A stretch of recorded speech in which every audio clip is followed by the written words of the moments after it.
Bonjour à tous, c'est là, mais bienvenue au temple. Aujourd'hui vidéo assez spéciale car je vais construire le Lego R2D2. Mais pour pas que la vidéo soit juste je construis du Lego et vous regardez mes mains qui bougent, car on va se l'avouer ce serait franchement chiant, je vais donc vous parler de pourquoi j'ai pris ce Lego, mais surtout l'histoire de R2 et des anecdotes sur ce petit droïde assez caractériel. Bon d'abord, pourquoi j'ai pris ce Lego? Ah déjà parce que je voulais le prendre. Bah ouais, logique. Plus sérieusement, je trouve qu'avoir un petit R2 chez moi ferait une belle petite pièce de collection à côté de ma grosse tête de Vador. Je trouvais le prix assez raisonnable par rapport au prix des Lego Star Wars. On est sur un prix de 99,99€. Et je vous avoue que le petit Dark Malak m'a attiré. Il y a peu de goodies Kotor, donc je suis content quand j'en trouve. R2D2 est joué par l'acteur Kenny Baker, né le 24 août 1934 et mort le 13 août 2016 à l'âge de 81 ans. Baker était une star de la télé anglaise. Quand le rôle de R2D2 lui est proposé, au début il n'est pas super emballé par l'idée, il le dit lui-même en interview. Je préfère être une star de la télé plutôt qu'être coincé dans un robot partout dans le monde. Il raconte que finalement être coincé à l'intérieur d'R2D2 n'était pas si mal. Il avait juste à actionner quelques boutons pour faire bouger le corps et la tête du petit robot. Pour les scènes où R2 devait se déplacer, ils ont développé un robot télécommandé car ce n'était pas possible pour Baker de suivre les acteurs en mouvement. Suite à la demande des fans et ce malgré l'avancée des effets spéciaux, l'acteur sera également présent dans la prélogie, cependant avec cette fois-ci un rôle assez minime.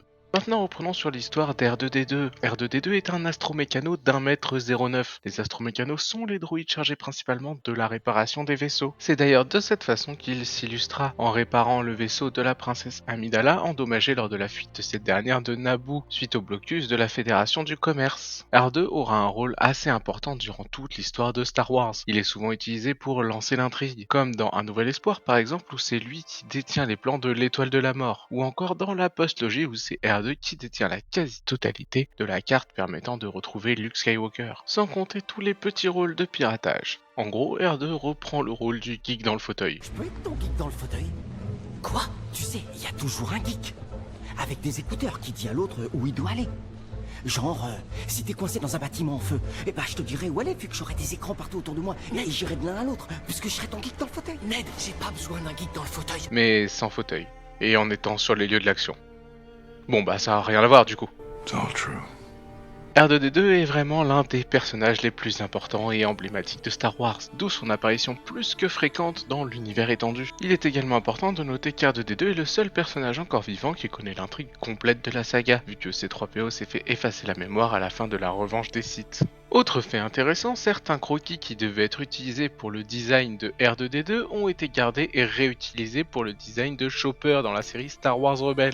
Le nom de R2D2 serait l'abréviation de Real 2 Dialogue 2, qui veut dire bobine 2 dialogue 2. Cette expression était utilisée par George Lucas pendant le montage du film American Graffiti. Pendant qu'on parle de tournage, justement, je vous ai parlé au début de la vidéo d'un R2D2 télécommandé pour les scènes où R2 devait se déplacer. Ce R2 a été un enfer à gérer sur le tournage avec de nombreux problèmes techniques, comme le fait qu'il arrivait qu'il capte de temps en temps la radio tunisienne, car oui, les scènes sur Tatooine pour Star Wars Un Nouvel Espoir ont été tournées en Tunisie. Encore plus drôle, à côté du lieu de tournage d'Un Nouvel Espoir se déroulait au même moment le tournage du film Jésus de Nazareth. Et vous voyez où je veux en venir. Et oui, à un moment, l'équipe de Lucas a complètement perdu le contrôle du droïde, et le robot s'est mis à foncer en ligne droite sans que personne ne puisse l'arrêter, et R2 arriva sur le lieu de tournage de cet autre film, ce qui a dû mettre à terme au tournage de l'une des scènes. Et oui, tout comme vous, j'aurais aimé voir un feat entre R2D2 et Jésus. C'est peut-être ça qui a inspiré George Lucas pour le Obi-Wan de la prélogie. Ces expériences de tournage ont d'ailleurs pas mal traumatisé George Lucas. Je n'aime pas le sable.